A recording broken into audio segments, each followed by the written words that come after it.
तो निर्मला सीतारमण ने अपना इंटीरियम बजट को रख दिया और बजट को सुनने के बाद ये सब ऐसा लग रहा है कि बिल्कुल सरकार अपना रोड मैप क्लियर रखना चाहती है।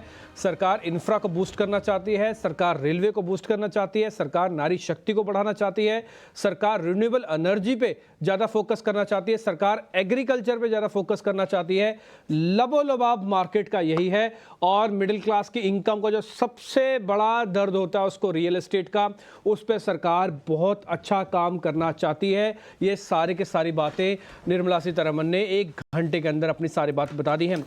जब हम सुन रहे थे बजट तो उस बजट के अंदर हमको जो 2-4 चीज़ें अच्छी दिखी वो था कि नारी शक्ति को लेकर सरकार का इस पर व्यू पॉइंट काफ़ी स्ट्रांग है। ना तो केवल उनके एजुकेशन को बढ़ाने की बात हो रही है बल्कि उनके वैक्सीनेशन तक की भी चिंता की जा रही है ताकि उनको सर्वाइकल की कुछ प्रॉब्लम ना तो 9 से 14 साल की लड़कियों को वैक्सीनेशन भी दिया जाए। इसके अलावा सरकार पब्लिक ट्रांसपोर्ट पर भी कह रही है कि उसको थोड़ा और अच्छे से सुदृढ़ करना चाहिए। सरकार रिन्यूएबल एनर्जी पर थोड़ा ज़्यादा फोकस करना चाहती है और साथ ही साथ रेलवे पे करीब 40,000 बोगियां ऐसी होंगी जो नए रेलवे सिस्टम में वंदे भारत की तर्ज पर आएंगी। नमो भारत रेलवे की जो मेट्रो रेल्स है उसको बढ़ाने की है। और मेरे को जो सबसे अच्छा पॉइंट लगा वो गवर्नमेंट के फिस्कल डेफिसिट का लगा। सरकार 2026 के अंदर फिस्कल डेफिसिट को 5% से नीचे लेके आना चाहती है और वो 4.8% के आसपास का होगा। अपनी ग्रोथ स्टोरी में उन्होंने मछुआरों की बात भी की, उन्होंने किसानों की बात भी की, उन्होंने महिलाओं की बात भी की। जो जो बड़ी बातें हैं सब के सब आपकी स्क्रीन पर आ रहे हैं। सरकार 3 रेल कॉरिडोर बनाना चाहती है। ये रेल कॉरिडोर एनर्जी के लिए है, सीमेंट के लिए है, मिनरल्स के लिए है। इसके अलावा सरकार एक और पॉइंट भी करना चाहती है रेल कॉरिडोर के साथ साथ जो पैसेंजर्स के लिए है उनके बोगियों का अपग्रेड करेगी।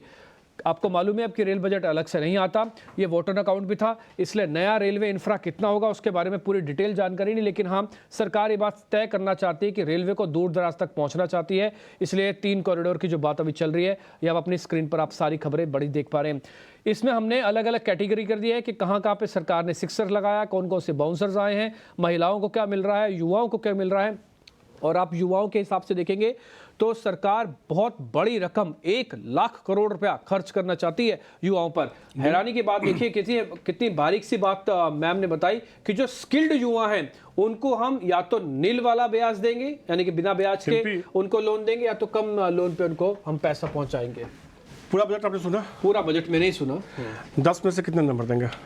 मैं बोलूंगा देखिए फैसिलिटी के हिसाब से तो आप इसको 9 नंबर दे सकते हैं क्योंकि वोटर अकाउंट है, इसकी कुछ मर्यादाएं हैं, आप बहुत ज्यादा नहीं बोल सकते। लेकिन जितना भी बोला मैम ने वो कोशिश है कि सबके सभी चीजों बहुत सादी हुई तरीके से जहां जरूरत है सरकार ने संकेत दिया सीधे तौर पे कि अगले 3 महीने तक कामकाज नहीं ठप होगा।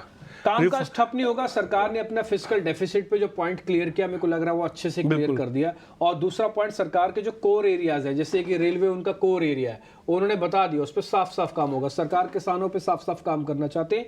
ये कोर एरिया उन्होंने संकेत दिया कि अगर हम जीत के आते हैं तो हम किस दिशा में आगे बढ़ेंगे सीधे तौर पे। मनीष जी उन्होंने एक लाइन बोली थी, अगर निर्मला सीतारमण जी का बहुत गौर से सुन रहे होंगे तो उन्होंने ये कहा था कि युवाओं पे, किसानों पे और महिलाओं पे। आप ना महिलाओं को ऐसा मत सोचिए कि इस पे अगर पैसा खर्च हो रहा है तो ये देश की आधी आबादी है। आप इसी से अंदाजा लगा लीजिए कि उनकी हायर एजुकेशन करीब 28% बढ़ी है। मैम ने बताया, निर्मला जी ने बताया। दूसरा वो बता रहे हैं कि जो खाते खोल रहे हैं, अच्छा सरकार जो मकान दे रही है 70% महिलाओं को दे रही है। कुल मिला के महिलाओं का एक ऐसी फोर्स जो इस समय एक्टिवेटेड नहीं थी, सरकार उसको एक्टिवेट कर रही है।